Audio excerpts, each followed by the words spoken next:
கிறிஸ்துவுக்குள் அன்பான கர்த்தருடைய பிள்ளைகளே, இன்றைய வேத வசனமும் ஜெபமும் யோவான் எழுதின சுவிசேஷம் 6ஆம் அதிகாரம் 54ஆம் வசனம்.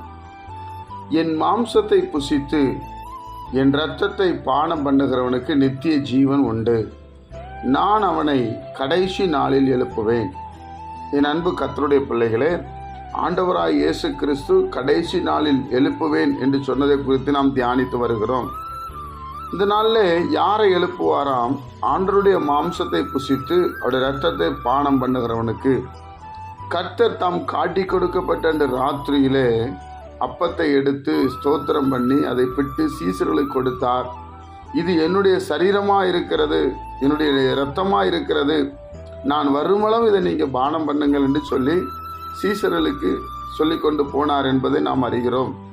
காரணம் என்ன? இந்த பூமியிலே வாழ்வதற்கும் ஒரு பலன், ஆவிக்குரிய வாழ்க்கைக்கு ஒரு பலன், ஆண்டவராய் இயேசு கிறிஸ்துவை நினைத்து அப்பமும் திராட்சரசத்தை பருகுவது.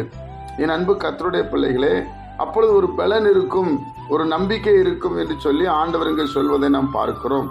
அப்போ கர்த்தருடைய பிள்ளைகளாகிய நாம கர்த்தர் விரும்பினபடி அவர் எப்படி ஞானஸ்நானம் எடுத்தாரோ, எப்படி இருந்தாரோ, அதே போல நாமும் கர்த்தருக்கு ஏற்றபடி ஞானஸ்நானம் எடுத்து ஒவ்வொரு நாளும் கம்யூனியிலே கலந்து கொள்கிறவர்களாய் காணப்பட வேண்டும். தேவன் நமக்காக பிக்கப்பட்ட அந்த சரீரம், தேவன் நமக்காக சிந்தப்பட்ட அந்த இரத்தத்தை நாம் பானம் பண்ணும் பொழுது கர்த்தர் நமக்குள்ளே நிலைத்திருக்கிறார் என்பதை நாம் அறிந்திருக்கிறோம். அதனால் தேவனுடைய பிள்ளைகளாகிய நாம அதை ஜாக்கிரதையாக எண்ணாதபடி, அசால்ட்டாக எண்ணாதபடி, தேவ சமூகத்திலே பயந்து நடுக்கத்தோடு ஆண்டவருடைய இரத்தத்தையும் ஆண்டவருடைய சரத்தை நான் பானம் பண்ணுகிறேன் என்று சொல்லி நீங்கள் அப்படி இருக்கும்போது நம்மளுடைய எல்லா ஆவிக்குரிய வாழ்க்கையிலே தொய்ந்து போய் கிடைக்கிற எல்லாவற்றையும் கர்த்தர் புதுப்பிக்கிறார். என் அன்பு கர்த்தருடைய ஜனமே, அப்போ அவனை கர்த்தர் கடைசி நாளில் எழுப்புவாராம். கடைசி நாட்களிலே ஆண்டவர் அவனை எழுப்புவார். அதனால் நிச்சயமாக ஆண்டவர் நம்மை எழுப்பி நம்மளை மேன்மைப்படுத்துவார்.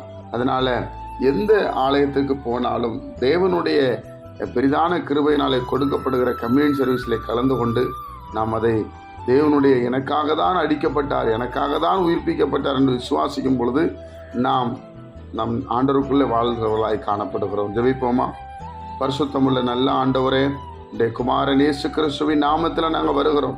இந்த நாளை நீர் எங்களுக்கு ஆசீர்வதித்து தரும்படியாய் நாங்கள் ஜெபிக்கிறோம்.